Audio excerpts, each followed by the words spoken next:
Um, Hello, and welcome back to the Wandering Party. This is me being professional, by the way, guys. Hello, everybody. This is HR voice. All right. No, that's my HR voice. Good afternoon. This is HR Services. How am I speaking? How can I help? That's my HR voice. No, look, I've got to start this fucking podcast at some point, guys. Fucking give me a second to get through the intro so that Claire can at least try and cut some of this fucking trash down to size. Stop pinching your nose and sticking your tongue out, you uncultured child. Children. Hello, everyone, and welcome back to another Wandering Party episode.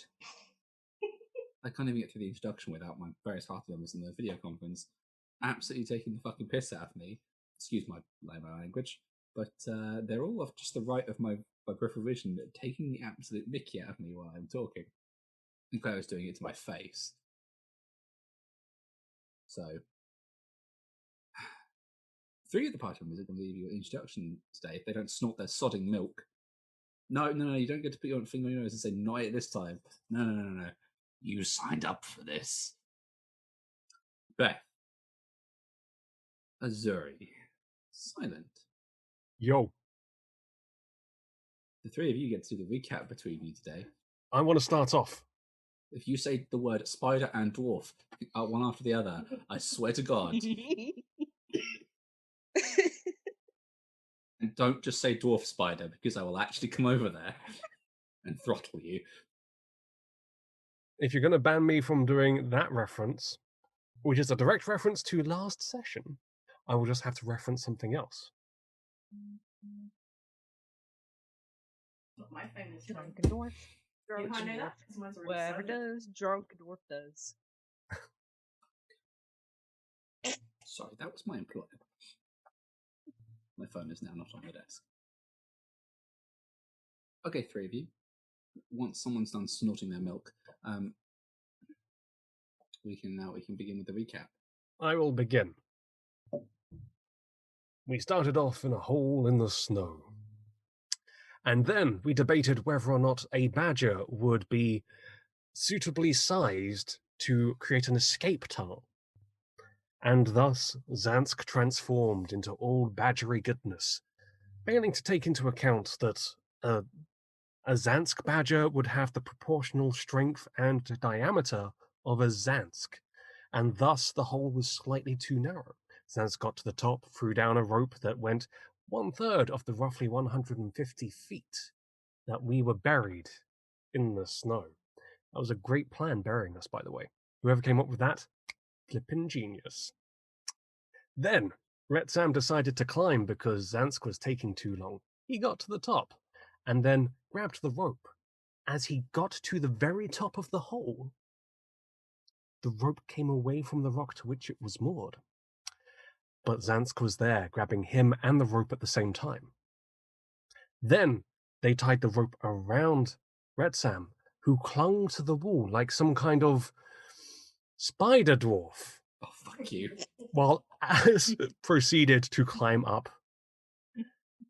When they were all above snow level, they proceeded to climb up the mountain, some better than Retsam, Alice. Getting to the top, they found themselves with this magical shield of cloud around them. I'm saying magical in the narrative sense, not in the it was actual arcane. It was probably arcane, we're not paying attention to that. They proceeded along this path that the cloud revealed, finding their friend Celeste and Goliath. Having a cup of tea, they then descended into the mountain itself, where they had to pass by border control, go through customs, putting through all their magical items into the bin one at a time. Retsam had to alert security to the fact that he was, in parts, a magical anime boy. And then, when Zansk came through, the bag pinged up on the system. Oh my god, there's some kind of stick in here. Zansk pulls it out. It's the talking stick. Silence descends everywhere as nobody else is able to talk. Thus, hilarity ensues. And that's where I'm going to pass on to somebody else.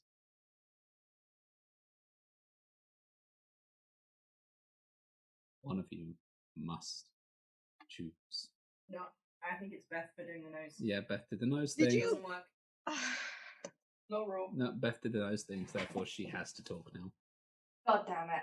So, we discovered, or managed to convey to the rest of the people that were stuck in whatever the hell the radius of the talking stick is, that it was the talking stick and gifted to us by a god, because we wouldn't stop arguing.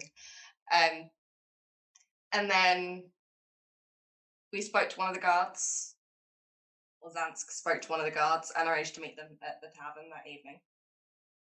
We went and got rooms, we went to the tavern, we spoke to the guard.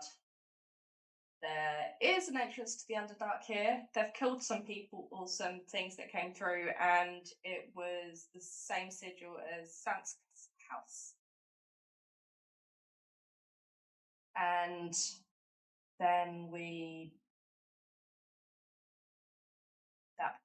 decided we were going to talk. We needed to talk to the guard captain, one of the priests, or the leader of the city. And I think that's pretty much where the episode ended, wasn't it? Pretty much summarizes the last 2 episodes of the Wandering Party in one fell swoop team. So I don't good think job. we've ever had such a detailed recap. No, and Usually it's things hilariously, so at least you don't have to Zansk say didn't die. anything. Beth's There are done us a 2 words favour. that Azuri could say that could make this complete. If you do, Spider dwarf. Spider dwarf. Oh yeah, so there was some interesting alcohol that was consumed. And Retzam was hit by a wild magic surge and became Spider Dwarf. And Alice was hallucinating many versions of a certain pretty witcher boy. So now, Retsim and Alice are going back to sober up while Zansk and Celeste, the best, are going to talk to the guard captain. So it's the best and bestest boys out. And bestest boy Zansk. Mm-hmm. right. So we will begin with the drunks. You guys have just left this pub, which is essentially sheltered between different large religious buildings. You have to navigate your way back to the sort of the bed and breakfast place you guys are staying in, while absolutely wasted in a city you've never been to before.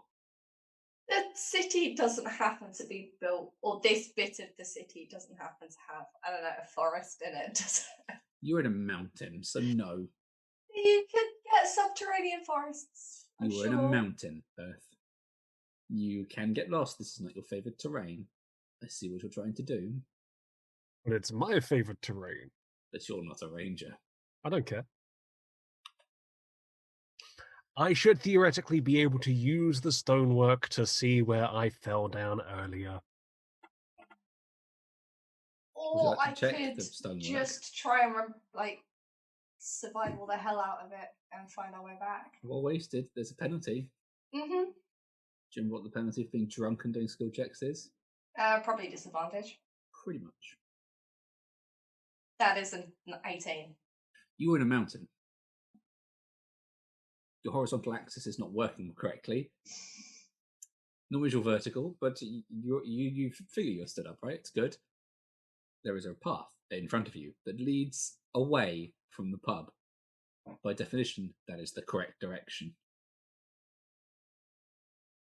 There is a T-junction coming up, and your brain is going, do I go left?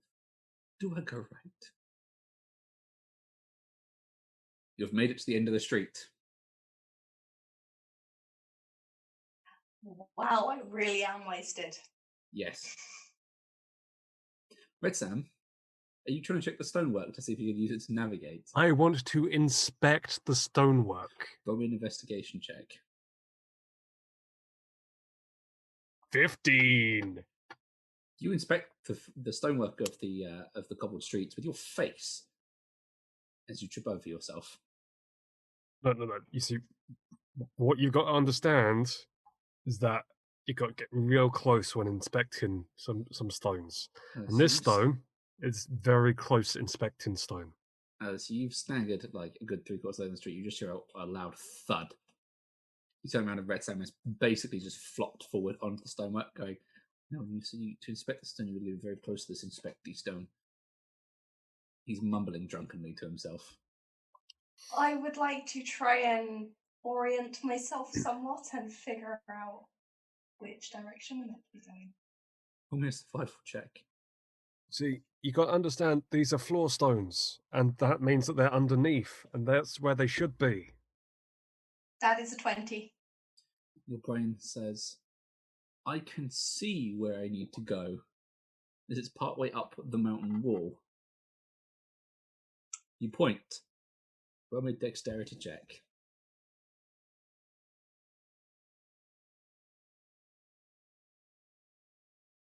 That is a 19.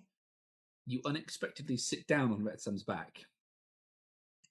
She kind of taps him on the head and points to where they're meant to be going. I think I'll go that way. Ooh, I got this. Spider Get- dwarf it. Get off of me. She gets off. Stands up. Red Sam's going to get up. He's going to attempt to spider dwarf his way up the pointy location. You guys aren't near the walls, but by all means, if you want to walk towards the nearest building and try to spider dwarf. Yep. Roll me a D100. All the while, spider dwarf. 12. You walk up to the wall of the nearest building, mumbling drunkenly to a spider dwarf. You slap one hand on the wall, and then you just lean on the wall, spider dwarf, and you make like shimmying up it, like climbing gestures without actually moving. I am 100% I am climbing up this wall right now. Mm-hmm. Is there anyone else around at this point? What There is a buildings very- are surrounding us? Red Sam's basically walked up the side of a church. It's dribbling on the wall of the church and it's trying to shimmy its way up of this holy place. I would like to stumble to the door of the church or to the nearest person that isn't as drunk as Retsam. You You would be stumbled- the nearest person that isn't as drunk as Retsam? I Yeah. am as drunk as Retsam. Not You quite. Walk over to the door of the church with some difficulty, but you make it to the large, supposedly stone doorway. It's shut. I would like to knock on the stone doorway and attempt to enter. Okay. You knock on the stone door. Or Your ring the knuckles bell, hurt. or whatever it is. You knock on the stone door, your knuckles hurt. You attempt to push the door, it doesn't move. Is there some kind of bell mechanism? No, not that you can see. Is there anyone else around? There is a single, very confused looking dwarf wrapped in brown friar's robes who is sat propped up against one of the statues a little bit further down the road, looking at you and Retsam. We need to make it back to the inn. It looks And up. we are a little bit lost. It looks up and Could goes, you possibly help, please? "Get to swirly thing. Taken up. And then don't be sick in the open window." So I've got to go to the swirly thing Then go up and go up. How far up? until you go backwards. And then what? Don't be sick sick. in the open window. How do I get from there to the inn? What's an inn? The place where we're sleeping? Not sleeping wait. here.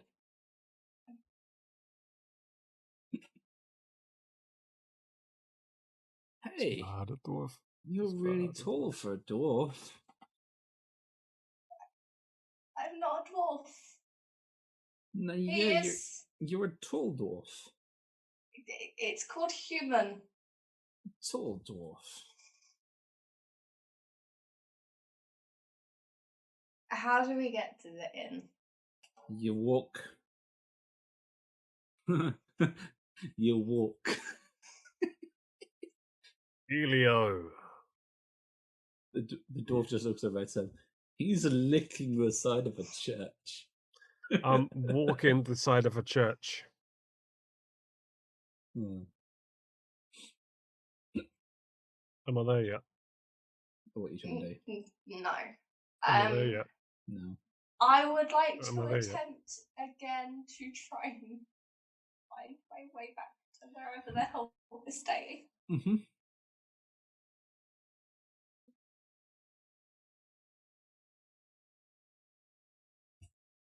A check there.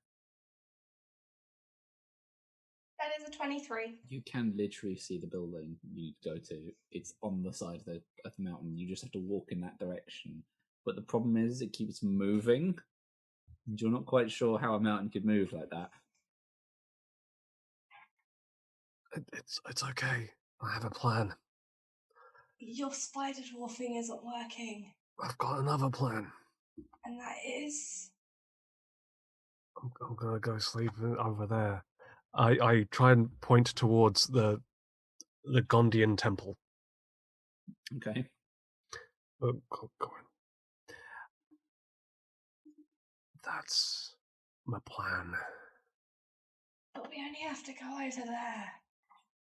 Yeah, I'm going over there. And with that, Red Sam is going to attempt to navigate his way to the door of the Gondian temple. Okay.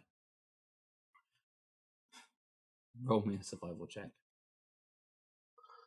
Survival dwarf. 14 on the survival dwarf. Disadvantage for any intoxication levels. 8. He makes it to the temple, but he immediately face plants against the stone door. We made it. He then slides down the door to the kneeling at the entrance, just against the door, dribbling on it. Does that count as knocking? There's no lights on inside this church at this time. I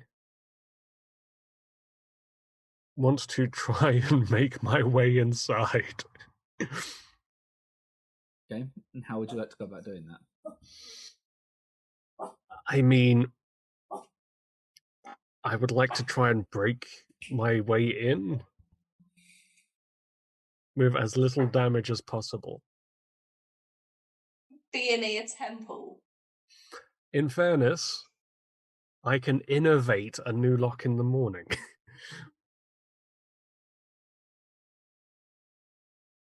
Okay, how you want to try? Are you trying to break the door down? Are you trying to break the lock? I would like to break the lock. Okay, how would you like to go about breaking this stonework? This really nice, ornate, heavy stone door. I mean, what I would do in a perfect world is take the hand axe and kind of use that to force the door open. Either way, I'm not going to make any friends. Okay, but that's an ideal world. What are you actually going to try and do? Headbutt it several times. Okay, roll me several strength checks. Spider, dwarf, spider, dwarf. Wait, you have several. Alice, you just see Red Simpson and Spider and dwarf with the dwarf as head impacts the stone. Seeing him do this, after the first time, I'm going to attempt to cast Healing Spirit on top of him. I don't know if it'll work. What happened last time people drunk cast? It's nice knowing you. Roll me a D100. Yet she gets this one time. It's a 5. Okay. Okay, HP for this one. Let's see what happens. This is what you get for casting while drunk. Yes, but Alice is drunk, so she doesn't care. She might in a second. She might, but at this moment, she's seeing Rexham hurt himself. I mean, in fairness, if I touch the wound, then I'm healing. Oh, Yes, but you Laid on don't do hand. paladin shit. yeah, I do. I just don't do the shit you want me to do. There's a difference. What did you roll? A 5. There's a pop. As next to you, a creature appears. Oh god.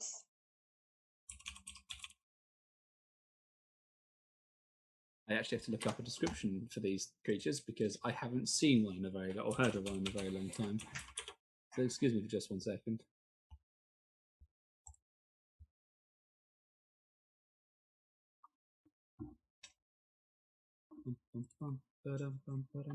Next to you appears essentially what looks to be a perfectly spherical creature with sort of like metal brackets holding the sphere in place, and metal brackets holding into like little spindly metal legs, and out from the top to I just spindly summoned a metal wings. Modron. You did indeed.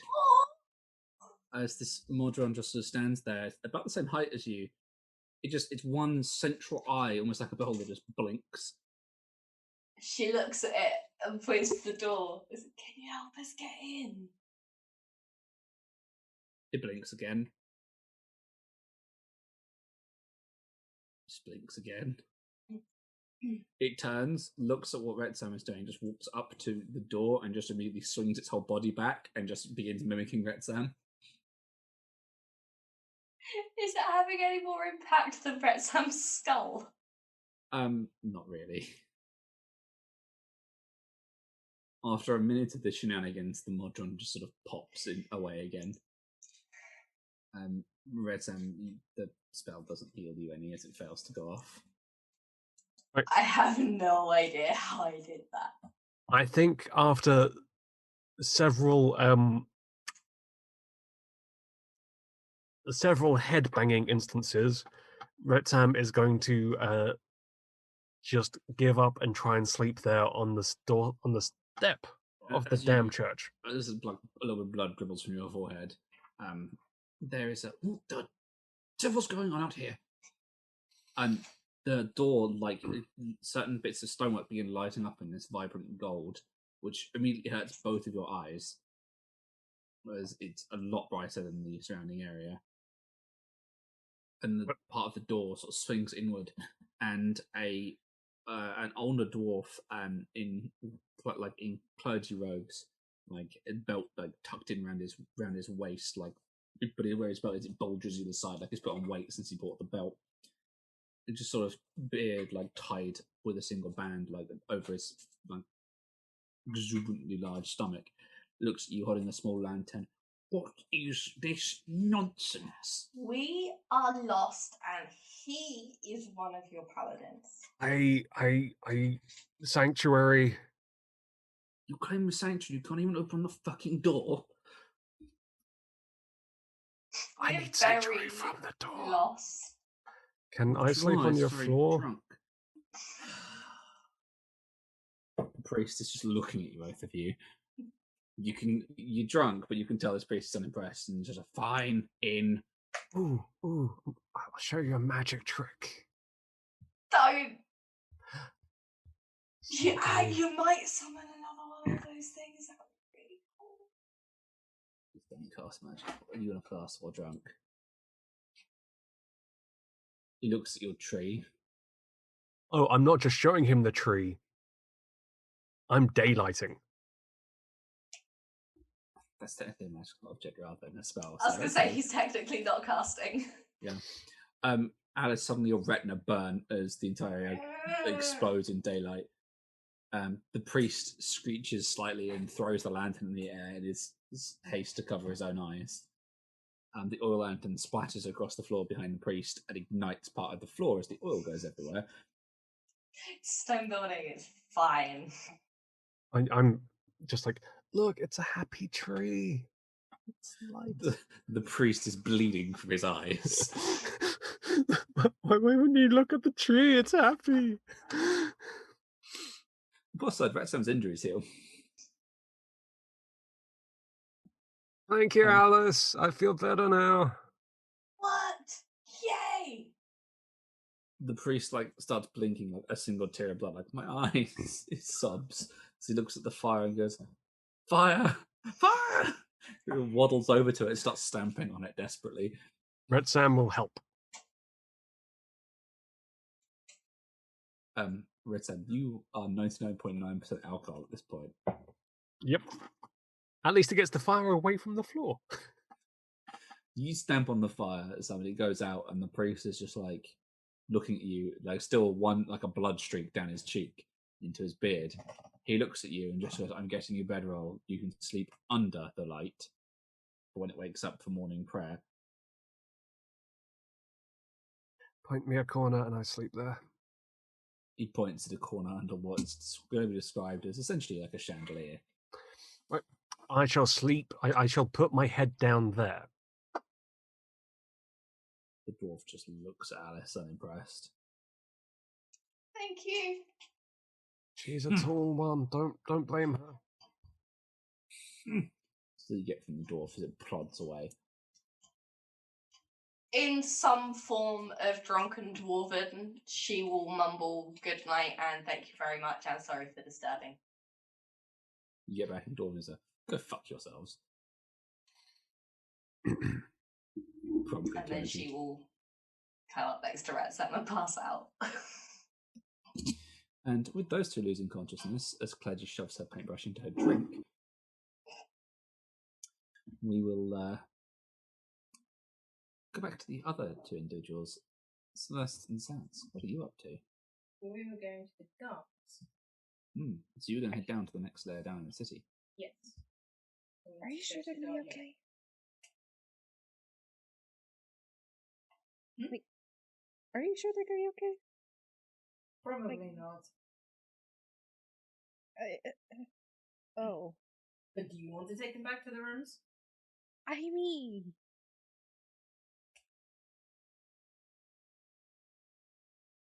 I don't want to lug a big dwarf. They're heavy. And I can love carrying his ass anywhere. Although I do have a cool spell I could totally carry him. I mean, it's up to you. If you want to go find them and make sure they get back to their rooms, you can.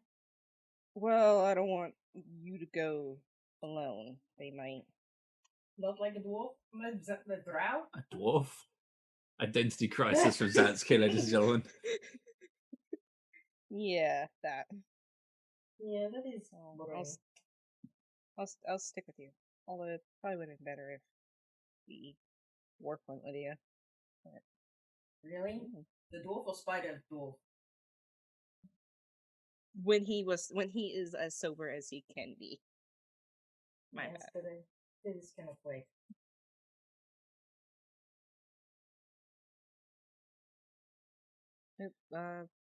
Lead away. We'll head towards the barracks. So you had to head back to the lift. Because the barracks is on the next floor down. We see them at any point in the floor. As you're walking past, you just see Red Sam like sinking to his knees, like slobber going up the temple door to Gond. Like he's just slobbered up there down the wall, or down the front door. Before I see Alice just go and cast the spell while drunk. They will be fine. As you're walking past, as you're walking away around the corner to get to the lift, you just see a huge flash of light and hear a scream. They'll be fine. They'll be fine. They'll be fine. It's Red Sam's favorite trick when he's drunk to set the plum to do the whole bright thing. It's really annoying. Okay. Why do you think I always keep my glasses on my head? But the Ranger drunk cast. Yeah. I mean, if she ends up in the elemental pain, this shit up we can do for her. Alright, I'll take your word on it. You know more than I do. So you guys, as you're talking, reach the lift. There's nobody on it at this time of day. So Night. Yeah, day, night. You know what I mean. as you step onto it, the next level down is essentially like the symbol for it is like it's a shield, crossbow of warhammers behind it. Do that one. You press the button. There is a low hiss as this lift begins doing a little twirl as it takes you down. Next level down. Well, one of them probably would have been useful to actually read these things. Resume this correctly. I Hence don't the know. lift. Read Dwarven, so. And the lift slowly takes you down to the next floor.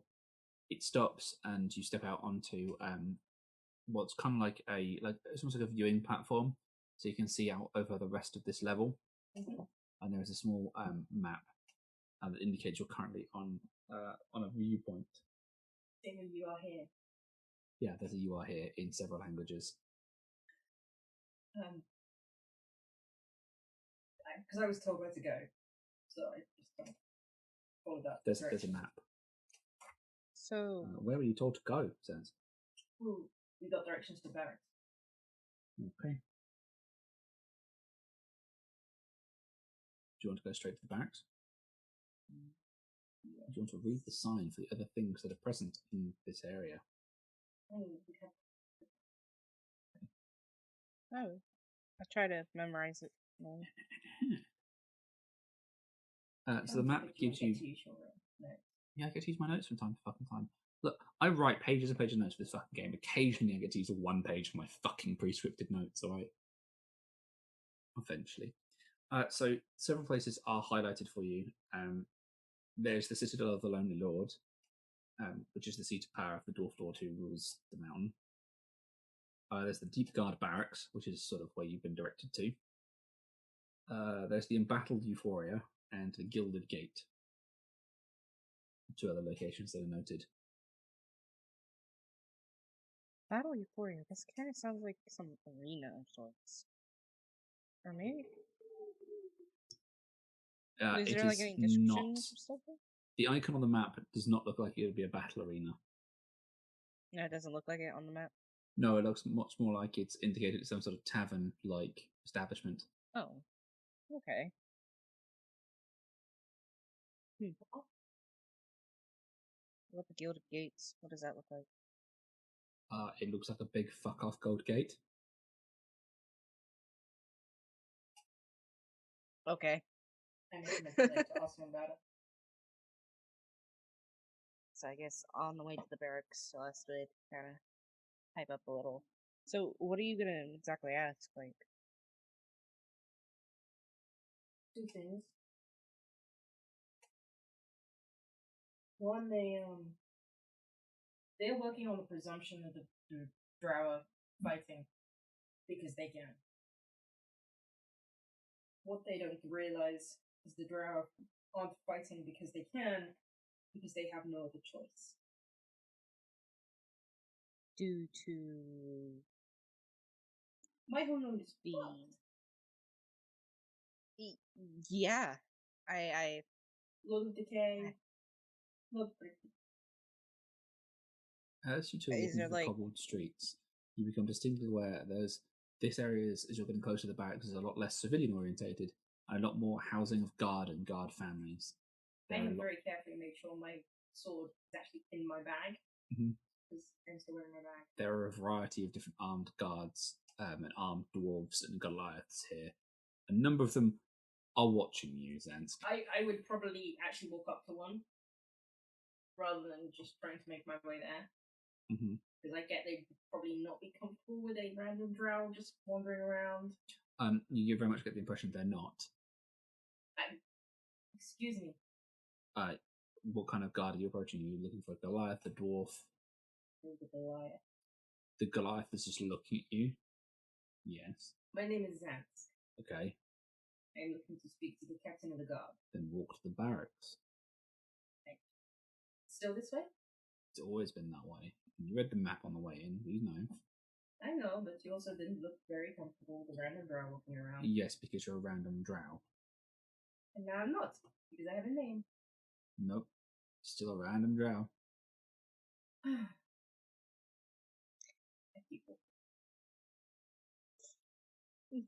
Celeste will kind of just awkwardly like wave. The guy that quickly looks at going you and after. offers you a very slow nod, but it's very weird. You very much get the impression you're casting a not so positive light simply because you're accompanying a drow. Yeah, there's like an awkward smile and like. I'm Yeah, just that's gonna pretty standard. go. She They really don't like my people. I wonder why. I mean, I quite understand why, but at least they haven't killed me on sight. There's a grumble in Dwarven. I don't think either of you speak Dwarven.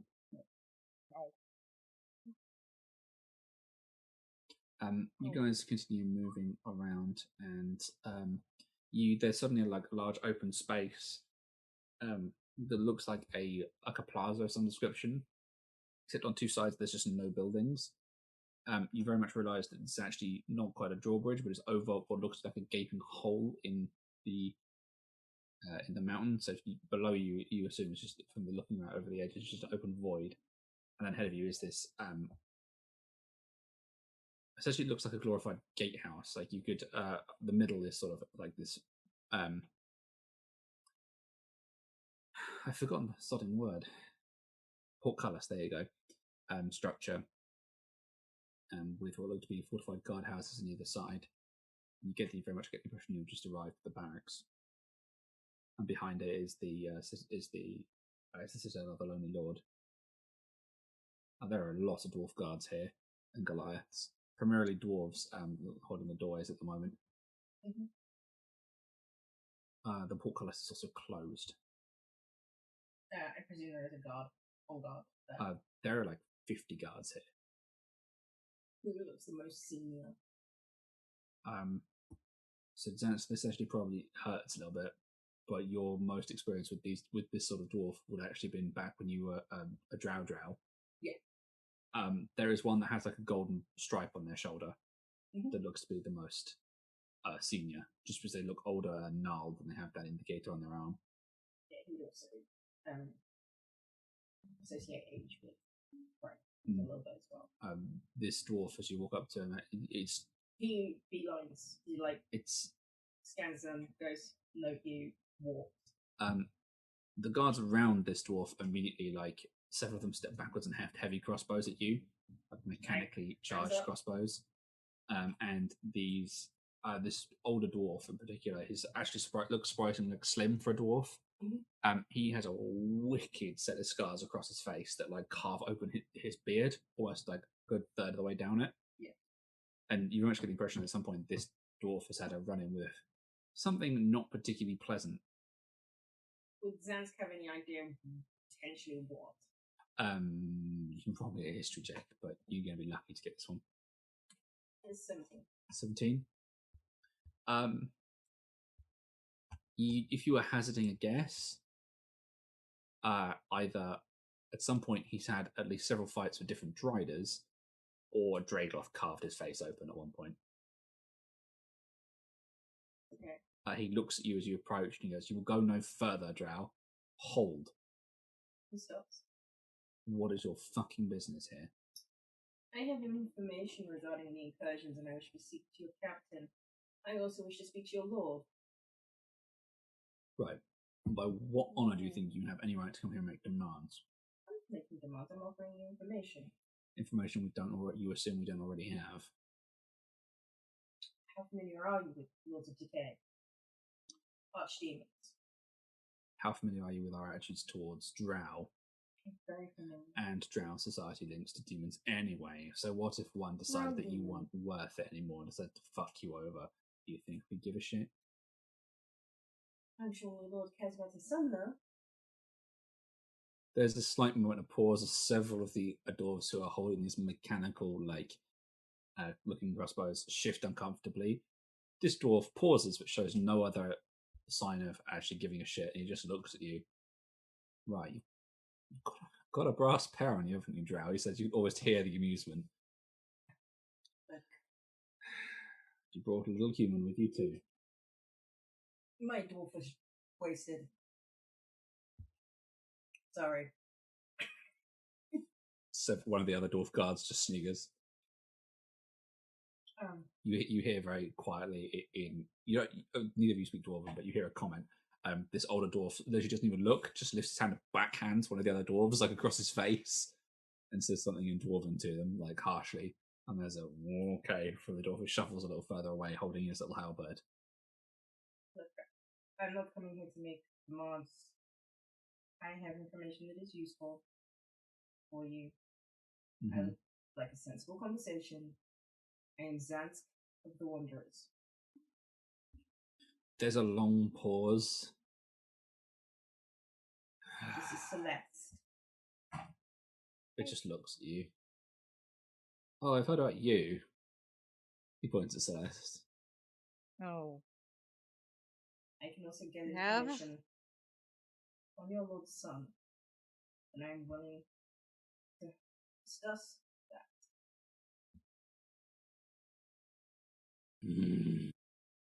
He turns and says something to one of the others.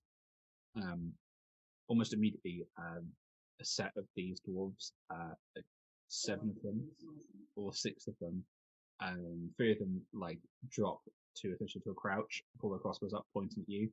The next 3 stay stood. Picture like Imperial British battle lines with their muskets. Yeah, that's what they've just done, pointing their weapons straight at the both of you. Sounds good, like is ignoring the weapons completely. It's not that. One of the guards, disappears inside the building. A couple of moments pass. This older dwarf is looking at you.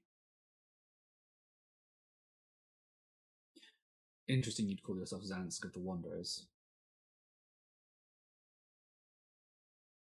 You think we don't learn what different Drow family hereditary traits look like in your faces? I'm of the city that brings you. We know which house you're from, boy. Only my mother called me boy. You're Drow. And? I'm not going to give you any form of respect. In fact, you're still breathing is the closest you're going to get. I actually don't care. Oh, good. That makes 2 of us. A few more moments pass. Celeste, you're very much the centre of the attention for all the wrong reasons here. The wrong reasons? Yeah, Zansk is... Well, you get the impression that they clearly do not like Drow, and there are lots of weapons that you've not seen before pointed straight at you. Yeah. She might be a bit nervous about this. She's never been in this kind of situation before. Mm-hmm. There is a moment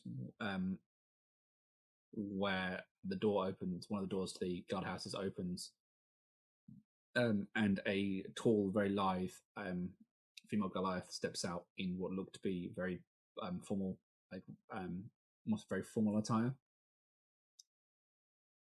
She walks over and she just looks at the dwarf. Veteran, I will take this conversation from here if you wouldn't mind. The dwarf looks up. Oh. Advisor, you're going to talk to him, are you? Yes, that is my prerogative, Drowsguard. The dwarf grumps. Right, Mountain Walker. He turns and just plods away. The crossbowmen return to a relaxed position, spreading out again, returning to their duties. This Goliath looks at both of you. Inside, quickly, please. First door on the left. That's awful. Celeste will probably keep close to Zansk. You're brought inside this fortification, and immediately there's just a door straight to your left. Inside, it's a little better than an interrogation room. Mm-hmm. But there are 3 chairs, 2 on one side of the table and 1 on the other. That's Mm-hmm. The Goliath perches in one of the chairs. It's clearly designed for dwarves, these chairs.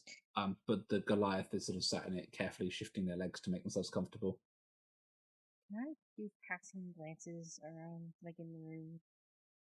What are you looking for? Nonchalant glancing rooms, I guess. Okay, roll me. I'll give you an investigation check.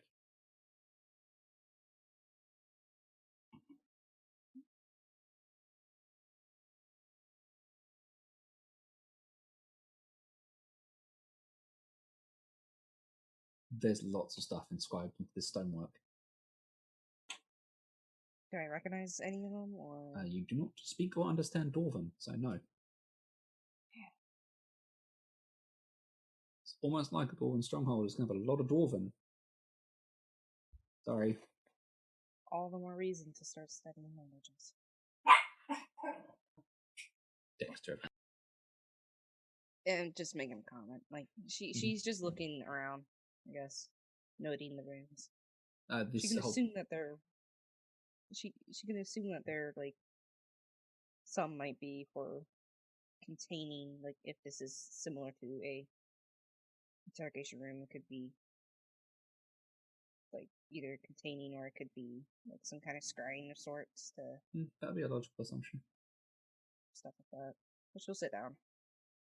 The Goliath even sat down, still significantly taller than both of you. Being like 5'5". Huh? Yeah. Seat, Master Drow? Aye. Sure. Good. You'll slowly take a seat. You've caused quite a stir, you know, by walking up to this particular gate in such a fashion. I wanted to wait till the morning, but I felt it couldn't wait. Right. The drow that have been attacking your gates They've been effectively repelled. They don't do it because they want slaves or... Centuries of experience says otherwise. They want to live. Well, that's a shame. We wanted to be free. That didn't stop our ancestors, our siblings, our cousins from being taken. No.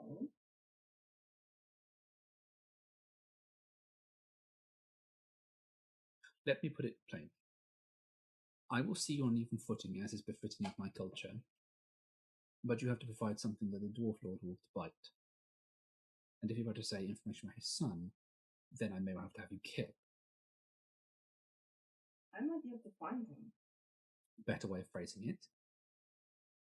If he's alive, I might be able to. Perhaps I should make this a little bit plainer for you. In the interest of fair spirit, of course. These dwarves are mercantile in nature. It's about how you phrase and how you sell things. Find mercantile? Fuck you. No, seriously. Really? In and out of character.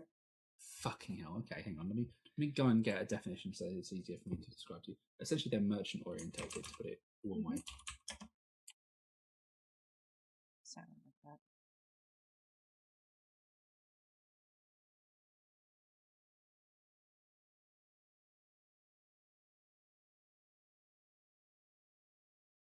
Of or relating to merchants or trading, mercantile families, mercantile businesses, as of relating to characteristics of mercantilism.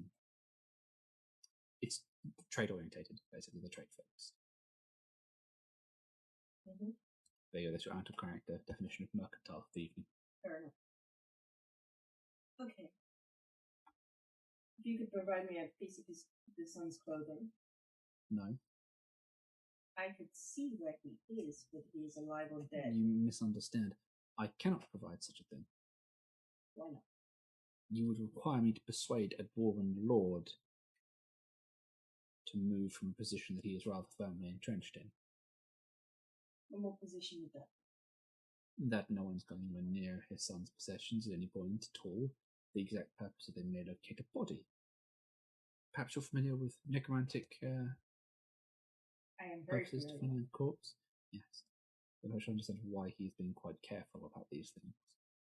That is the public reason, at least. Why is doing necromancy for his son? Because terror tactics. What would be... I doubt there are any. It would be rather. It'd be rather sodden, dirtying the name. If people word came out that his son became, like a zombie or a skeleton, or stuff like that. Yes, but I equally, if believe no this- one knows the location of the corpse, and no one could parade the body around, and no one could use it as a terror weapon, including an up to a drow could turn it around and use it as a terror weapon. My understanding is probably in the possessions of the drow. There's I'm a long talking sigh. about retrieving it Mm-hmm. and a certain item. It's not supposed to be missing. There's a long pause and I'm not going to ask how you know that particular piece of information because then I would have to have you executed. Yeah, I'm not even his. Yes, which is why I'm going to find out how you know. I'm not in the habit of just dubbing people in and getting them in trouble if I don't have. Or even if I do have. Okay, so you don't want to help us now find a criminal after you've reported a crime? No. Right. What I want to do is help your lord recover what is missing. Potentially recover his son, alive or dead, so he could be laid to rest in whichever dwarven fashion the Lord chooses. What I also want to do is save my people. And I appreciate I left a long time ago and I was never in favour anyway. Do you understand that dwarves have grudges, right? I do. You understand that this grudge lasts from the very dawn of this city forward until this day. You say something about saving drow to any dwarf here. I appreciate that, but I won't be dishonest with my intentions. What did you just say about how you sell something? My goddess has tasked me. Let me be clear. Do you think the dwarves here care what a drow's goddess is telling them? Appreciate as that. Far as these people are concerned, yeah, there's only one drow goddess, and they've been repelling her advances for the last few thousand years. Yeah, she's a bitch. No one likes her. I mean, clearly the drow think otherwise. Not the drow of that city. So their goddess finally abandoned them. So? Just let them die out. Suits the city far better. No, it doesn't. Yes, it does. Because I won't. You also need to collapse your tunnels to the drow. Why would you do that? Because what befalls them will befall you too. Highly doubt. I'm presuming these runes will stop me doing magic. I'm not telling you anything what these runes will do. Would you like to see what they face? No.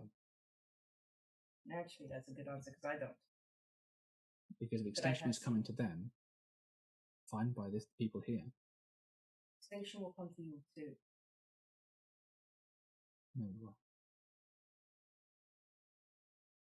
But now all you've done is given me a great deal of information for nothing.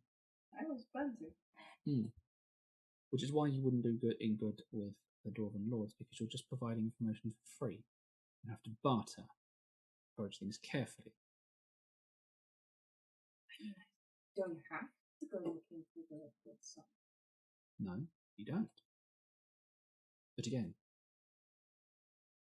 you are also refusing to turn over a criminal who's revealed to you secrets of the state.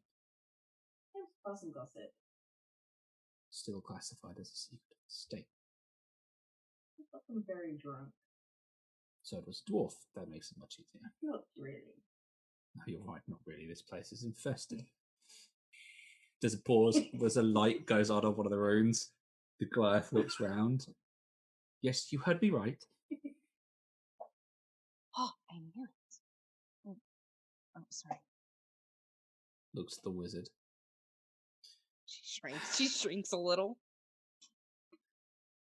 Yes, I'm well aware of you, Westminster's little protege. The one child of his little study that he's allowed out in the last, well, forever actually.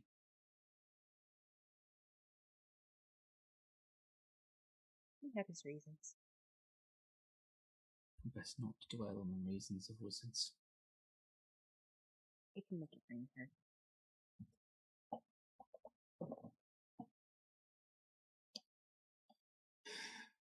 The Goliath just sighs.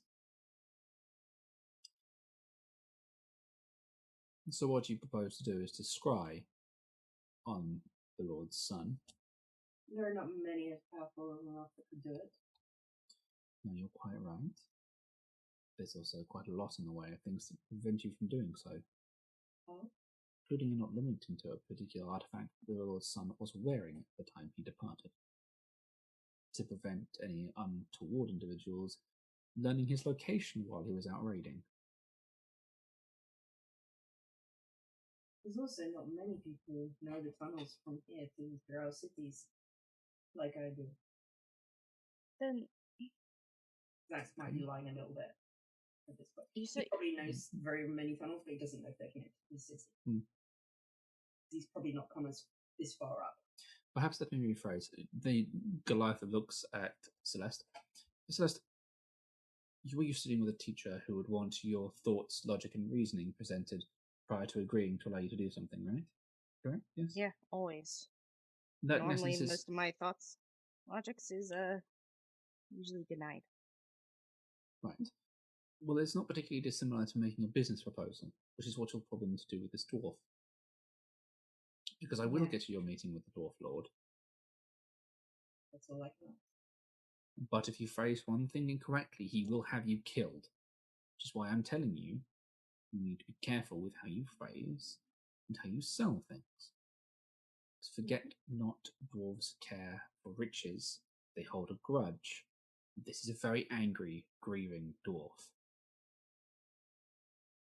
So bring my dwarf. I don't think that's gonna help. Claiming Yes. to possess a dwarf as a drow in this city is also probably not wise. My friend. Better. Again, phrasing and how you sell something. If you put the idea of ownership of a dwarf, then chances are your lifespan will be dramatically reduced.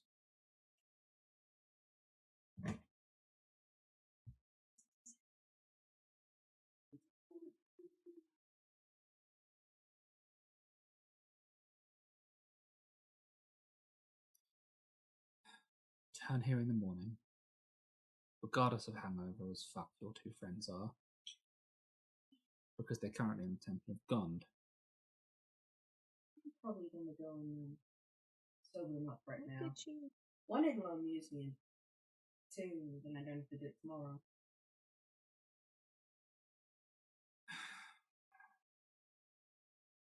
Return here first thing in the morning after breakfast.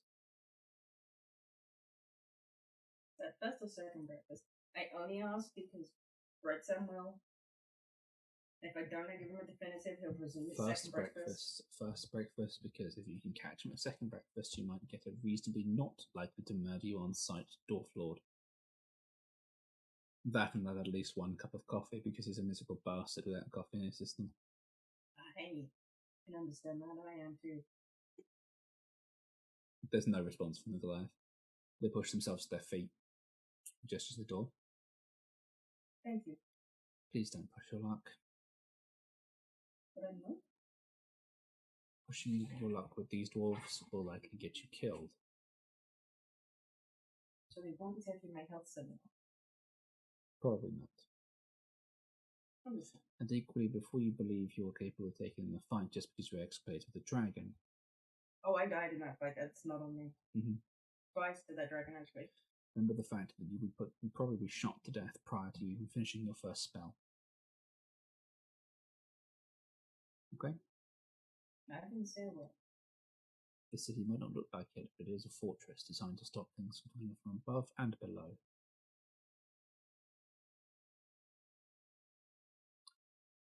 Until tomorrow. Until tomorrow. The dress is formal. I'm sure they packed something. Probably armor.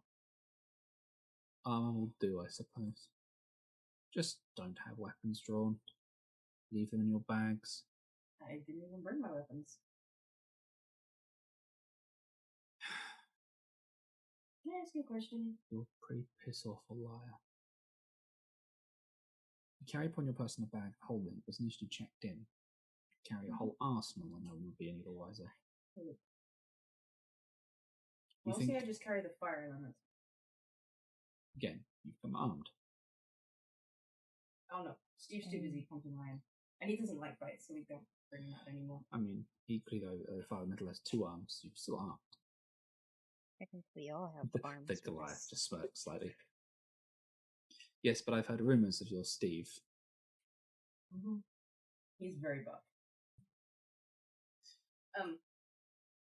Your dwarven friend, the sergeant, I think you called him, the gold stripe.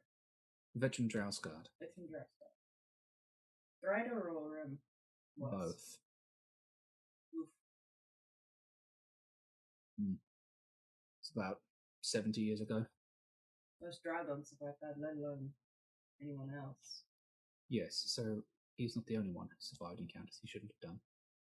No. They say he once put down an individual who was due to become a matron at some point.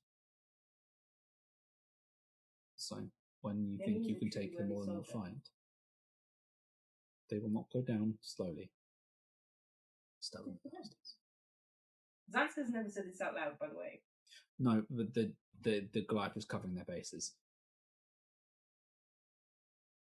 Well, have a good sleep. We'll see you tomorrow. There's no other response. You get very much the impression you were just dismissed. Yeah. That's what this was about. As soon as we walk out of the room, Celeste will be like, technically we're all armed. Like, we have 2 arms right here. She walks out. You've been spending way too much time with Red Sam. What? What do you mean? You start picking up his sense of humor. Somewhere there's a sad sigh. So, As they'll start heading back. I'm presuming they've gone to the Temple of Gond because he was blasted against it.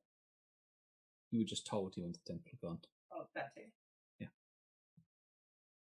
Do you head up there? About to get evil. Do you head up there? Right, you guys head back up to that level. You go to the door to the Temple of God, which is pushed shut. It's a bloody smear on the door with like a small impact, like a pair of small impact craters. I tried side the by side. There isn't a handle. Oh, there's no way I can push this door. No, I know. You're Zansk. Do we want to wake up the priest again? We might be. No, but we need to. The door begins faintly glowing. It's pulled open by a priest who's like blood from one eye, like just seeping out of one eye. It's like burnt around his like middle, and his boots look singed. The priest just looks you dead in the eye and goes, "Your friends." He points over there. You got a little something right. The priest looks at the wizard and goes, "Fuck off." I put my hand on his shoulder. Okay. And, She makes a sealed lips. he had 40 foot ceiling. His eye twitches, and it rolls back into place slightly. You see what looks like damage to his like retina just slowly stitched back together. He's like, "Ow." Generally, one asks before one heals somebody else. I did ask if you wanted healing. I don't remember agreeing. I pull out a salve from my bag. This will work for the burns. Thank you. I was dreading taking these shoes off. He looks down his badly singed boots. I'm like a pop, like healing salve from my bag. He points to two unconscious drunks sat underneath a chandelier. This is gonna suck for them. How do you want to wake them up? Can you please do me a favour once I've left the room? Of course. Okay. Just roll them on their backs, wake them up, and just cast daylight in their faces. Please don't take this the wrong way, but no. He just looks at you. Rubs the blood in his cheek and just bastard deserves it. Maybe we can take it back to the room. We just push them up onto. I have a spell, Tensor's floating disc. I'm wanting to try it. Fine. But I get to lesser restoration. Well, I don't have that spell, so sure. Do you tense his floating disc underneath the two drunks? Yes. She there's like a little bit of excitement in her as she starts to weave the spell. Somewhere, just in the distance, someone just goes, "Nerd!"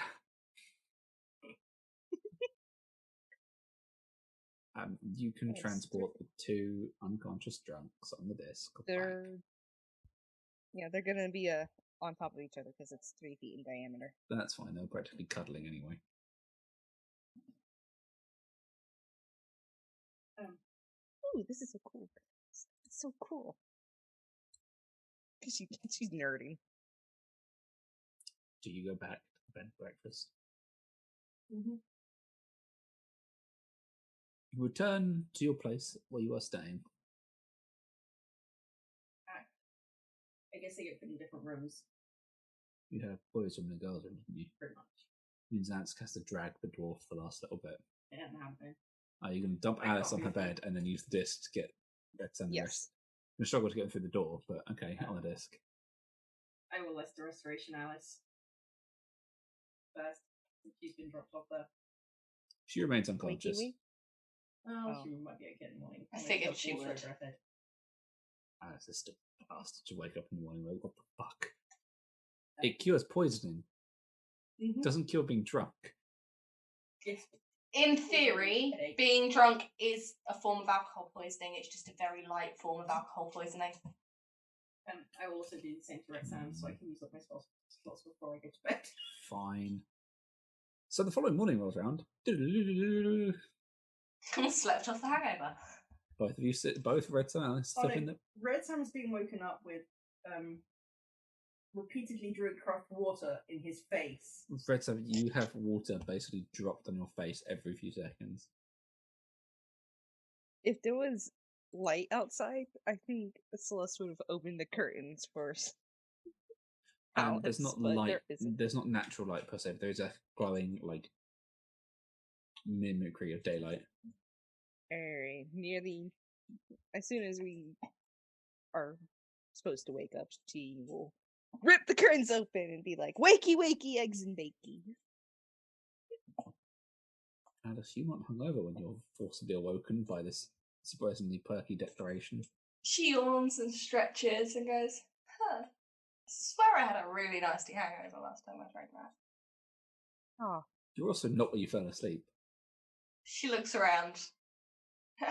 We made it home. yeah, you're welcome. I used one of the handy dandy spells I got for Christmas. I mean, don't believe that. I'm a ranger. I don't get lost. No, you two were both drunk and passed out in the Temple of God. We did make it somewhere safe then. It's fine. Yeah, y'all made it somewhere safe, but you didn't make it here. So that's a win in the wizard's book. Thank you. Nerd. He does a little dance. It's the typical nerd dance. Britton, you're awoken by this water just repeatedly splashing you in the face. I mean, there are worse ways to wake up. You're right. And I make the water really cold. That is a hangover cure. Thank you very much. I think I took care of that last night. Yeah, I don't care. Morning, Satan. Yeah, we're about to order to our death, so... Got in different rooms to have very different conversations this morning. Have you ever thought that maybe you want to be a bit more cheerful around dwarves? No, because they all hate me. No wonder why when you're a shitheel. I mean, don't get me wrong, Satan. You're my best friend. And I both love and despise you in equal measure. But other dwarves don't have that familial bond with you. This is true. And we're going to see the Lord of the Dwarves today. And he does not have that same connection that we have, where I've seen you die several times. So you have to build a friendship on his terms and hope you don't let him see you die. I think friendship is probably going to be pushing it. Considering how much they all hate Drow. They hate We're about to Drow? ask them if we can, just bring a whole shit ton through them. Okay. Maybe. The problem is, it shouldn't be you doing the talking. This is wise. However, I have the information that you don't. Ah. Someone was drunk. Sorry. Who gave me a drink and then got me wasted and had me swinging from the chandelier? Alice. Exactly. I'm the victim here. There's a sharp ringing of a bell that's followed by a bell of breakfast is ready. Let's go have breakfast with the others because we have an appointment afterwards. I wonder if they got trout bacon. Right, breakfast. Oh God, I hope not. Also, you need to change. Formal outfit. Yeah, as we step out, Celeste will say, "Oh yeah, by the way, Alice, we might die today." She steps out. I mean, we're going to the Underdark. I thought that was pretty much a given. Oh no, not like that. Then we're gonna die before we get to the Underdark? I mean, we are with Drow, so. Possibly. Is Zansk gonna get still killed? Yeah, we're gonna be meeting the Lord today. So Zansk's gonna be getting... If we all choose our words correctly, yeah. So Zansk's gonna be getting us killed as well as himself.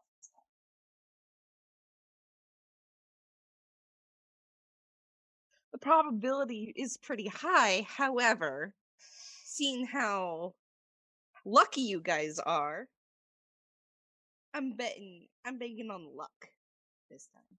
Yeah, we lost our halfling. I'm gonna put a little I'm gonna have the probability of the survivability kind of like in the 25 20s. So we're screwed. Cool. Depending on how angry the dwarf is, depending if the dwarf had his cup of coffee, which they say that after first breakfast he has, and she just keeps rambling on about probabilities. Oh God. Nerd. Coffee. Discuss this over breakfast, and Alice will make her way downstairs. Everyone else heading to breakfast at different times, the same time, roughly. I think probably all the same time. Cool. Same time. Downstairs, you head back into this little restaurant where you guys. There's a little waiter who brings you over to a table. Acknowledges the fact you're waiting for other members of your party since you're at a table for 4, so you can all sit together. Just carefully stood there waiting as you guys are the first down to breakfast. As this little dwarf waiter has just stood there waiting with you guys once you're all here. Good morning. Good morning. Morning. Morning. Please don't have trout bacon. Okay, I won't tell you we have trout bacon. Thank you. I would Wait, you like guys to actually have fry trout up with normal bacon Okay. and a coffee. Please. What kind of coffee? A very large, extremely strong coffee. There's just a long pause from the dwarf as they look at Retzam and look at Alice. Not that strong, she says, pointing to Sam. You're in a dwarf hold, madam. If you ask for extremely strong, you'll get extremely Human standards of extremely strong, please. So we. She'll take children's coffee. Okay. So the baby Chino. Yes, with the foam and everything. Okay. Baby Cheetos are just foam. Exactly. I want coffee. Oh, then I'll Okay, take it would be the baby Chino. The wizard, the baby Chino. Sorry, you have a look about you, madam. I'll have a straight coffee. Yes, sir. They clearly don't like making eye contact with you, Zant.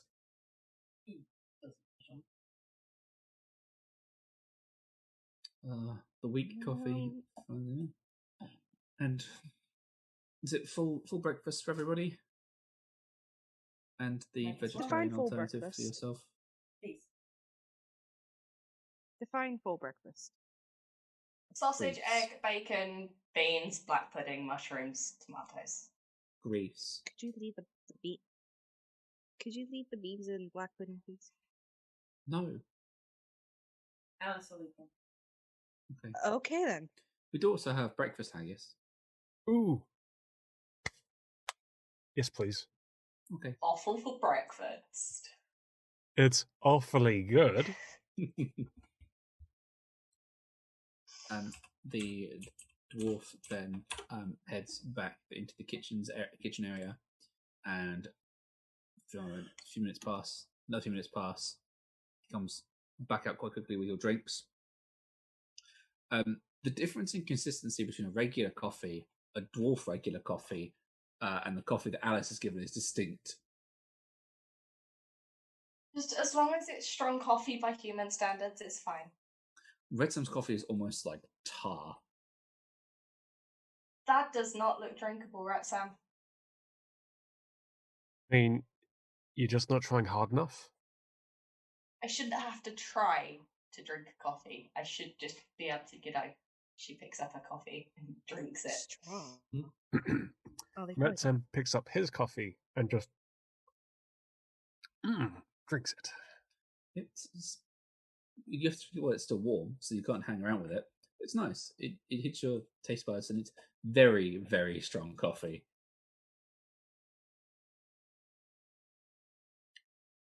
You're going to be awake for quite a long time, Red Sam. I mean, what about the... he needs to sleep. The Bibituno is just froth. Oh, I like it. Very light, very easy to drink. Pleasant. Froth with chocolate on top. Yes. What's chocolate? Do they know chocolate here? Yes, because you just expanded the fucking chocolate industry by like 3 billion%. Woo! Good for something. In a sense, your coffee is almost like Alice's, but it's a shade or two darker. Like it has a little bit more of a kick to it. Nice. And then your breakfasts are brought out. So these are Full English fry up. all Scots fry up. And then some. And in front of Brett Sam is just placed this large, round, like, lump of pudding. Oh. So we have a meeting today. I heard we're all gonna die. Yeah, probably. And it's all gonna be your fault? I think I'll just use the fact that I'm a drow to justify it. But you're a nice drow. Yeah, I'm not sure they know the difference. Well, let's show them the difference. And I mean, how about Goliath- you don't get us all killed and Okay. you're a bad drow. Here's the Problem. Takes a while to build a reputation. Today, scary drow. When we come back victorious, friendly drow.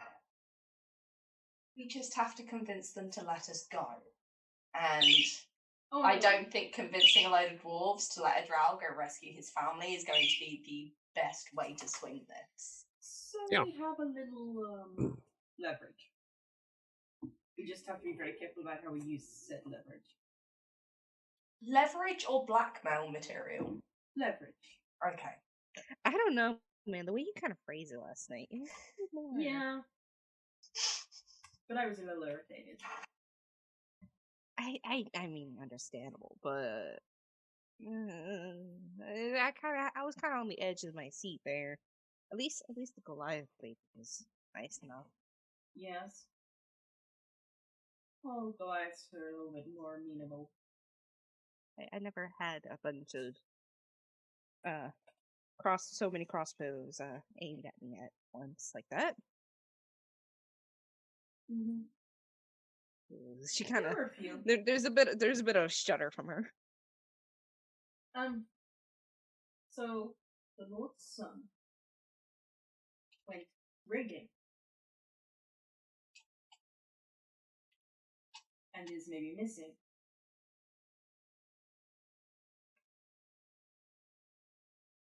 A certain item might have been gone with him. None of this is public information, and none of this is information we're allowed to have.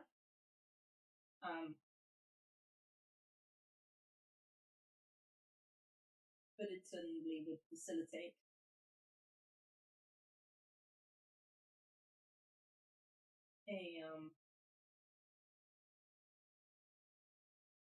it's like a rescue mission for the Lord's son. Just happened to bring back drow, which they're probably not going to let into the city. And how do you plan on getting said drow that they won't let into the city out of the Underdark?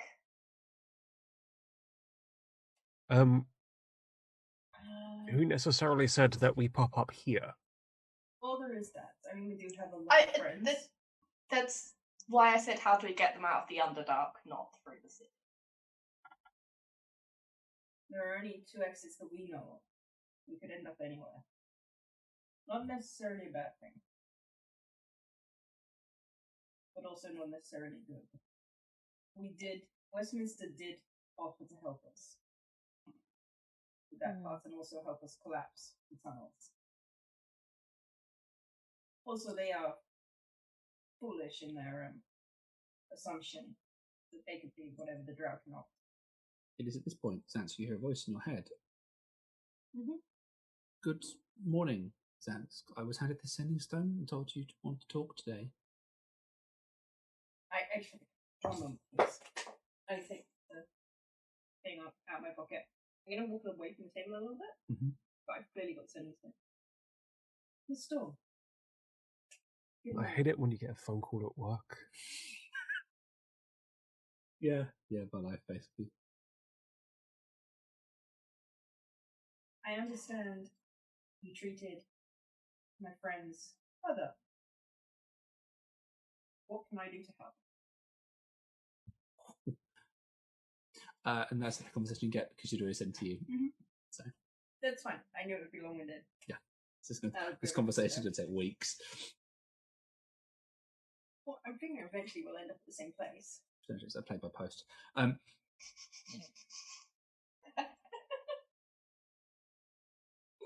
feel like this is why I have to be really awkward because I'm not sure if the podcast this is where I know what that actually fucking means anymore. Depends how old our podcast listeners are on average, to be fair. No.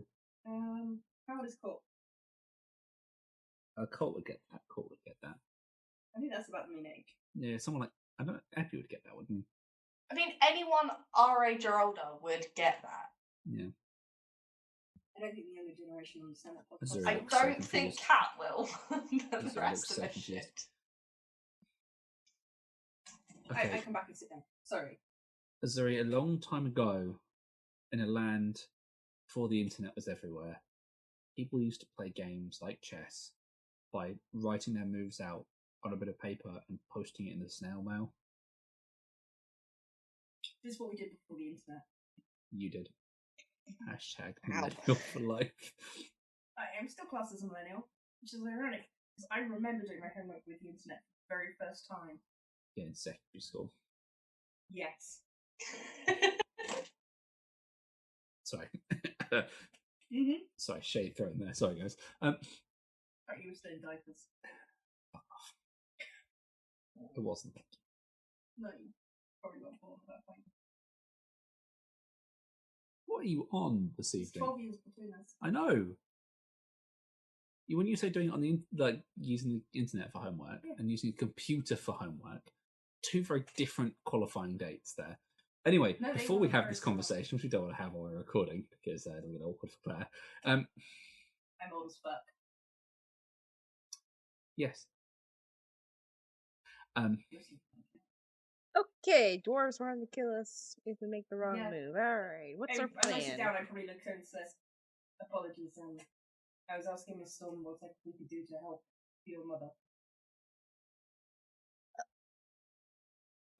Wait, this conversation might take a while. We can only do it in 25 words. And wait, you just asked. At this point, we will draw, as this Celeste wants to catch on to this conversation point, we'll draw this episode to a conclusion. As Zanska feels that he's trying to help Celeste's family. I can multitask. I can help 2 sets of families at once. Oh. Thank you, audience, for listening to this episode of the Wandering Party podcast. This is my HR voice.